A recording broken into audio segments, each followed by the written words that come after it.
আমি একজন স্কুল পড়ুয়া শিক্ষার্থী। আমার জাতীয় সঙ্গীত না গাইলে আমাদের বাধ্যতা করে। আমি জানি জাতীয় সঙ্গীত গাওয়া শিরিক, এখন আমার করণীয় কি? জাতীয় সঙ্গীত শিরক। ঠাকুর বাঙালিদের শত্রু, ঠাকুর মুসলমানের শত্রু, ঠাকুর জাতির শত্রু, ঠাকুর ঢাকা বিশ্ববিদ্যালয়ের শত্রু। ঠাকুর ভারত, বাংলাদেশ, পাকিস্তানের মুসলমান যখন ইংরেজদের হাতে নির্যাতিত, তখন ঠাকুর লন্ডনে মুছ পাকায়।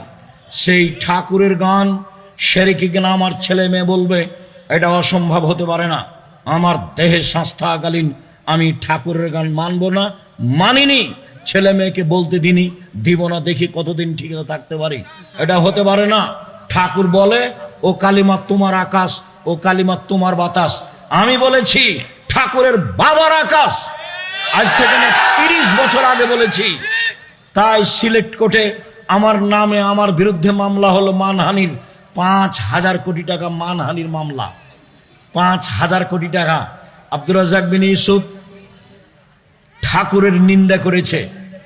আমি কাঠগড়ায় দাঁড়ালাম, জজ আমাকে বলল, আব্দুর রাজ্জাক সাহেব, আপনি কি পিস টিভির আলোচক? আমি বললাম জি। জজ আমাকে বললেন, আপনার মামলা খারিজ করে দিলাম।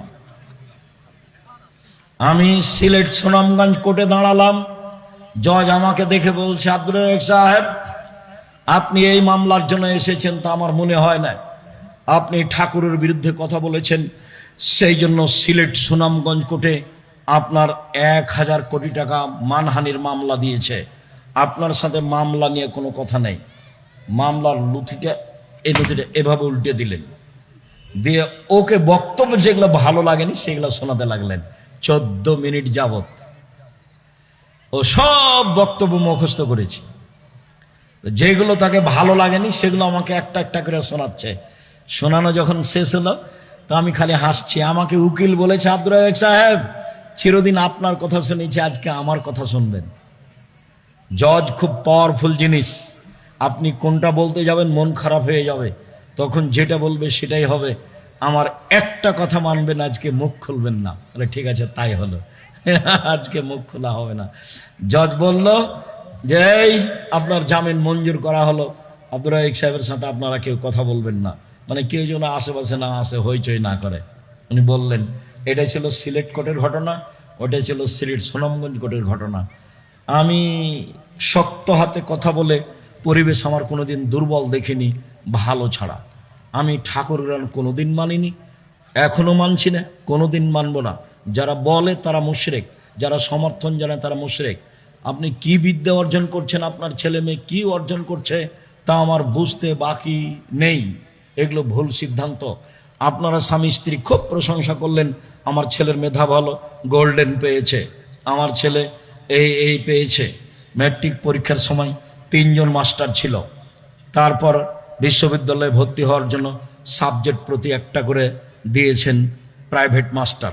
বিশ্ববিদ্যালয়ে ভর্তি হয়েছে, বুয়েটে রুয়েটে ভর্তি হয়েছে, বিদেশ থেকে বড় ডাক্তার হয়ে এসেছে। এরপরে ও ওই কোম্পানির ওষুধ লিখেছে যেই কোম্পানি তাকে টাকা দিয়েছে।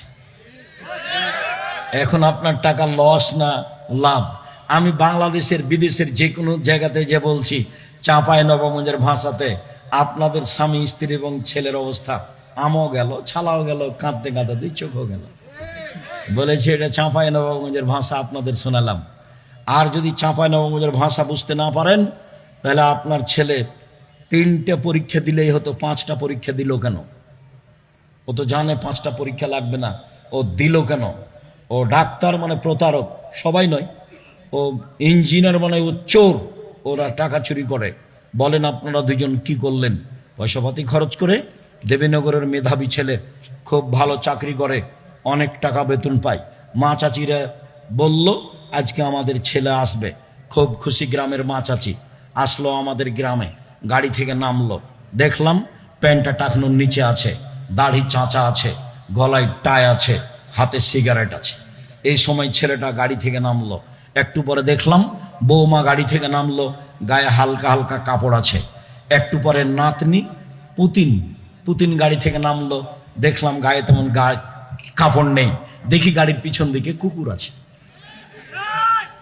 বলেন এখন আপনাদের স্বামী স্ত্রী আপনার ছেলের তিনজনের অবস্থা হলো, ওই সেই কালে একটা পদ্য পড়েননি, মাঝি বাবু বলছে চাঁদ কেন বাড়ে কমে রে, আমি কি এগুলো জানি, দেখি তোর জীবন চারায় নাই মিছে, মাঝি এই হয় কেন রে, আমি কি এগুলো জানি, দেখি তোর জীবন আটা নাই মিছে, মাঝি এগুলো কি বলতে পারিস, আমি কি ওইসব জানি, দেখি তোর জীবন 12 আনায় মিছে, একটু পরে বাতাস উঠেছে, নৌকা হিলে উঠেছে। মাঝি বলছে বাবু সাঁতার জানো বাবু, তখন মাঝি বলছে, বাবু বলছে না রে মাঝি না, আমি তো সাঁতার জানি না। এখন মাঝি বলছে এখন দেখি তোর জীবন 16 আনায় মিছে। আপনাদের স্বামী স্ত্রী এবং বেটা তিনজনের জীবন 16 আনায় মিছে। বলে গেলাম, ভেবে দেখবেন, আমি আপনার বাড়ির মানুষ, দূরে করে চিন্তা করবেন না, কাছে করে চিন্তা করেন, ভালো হবে।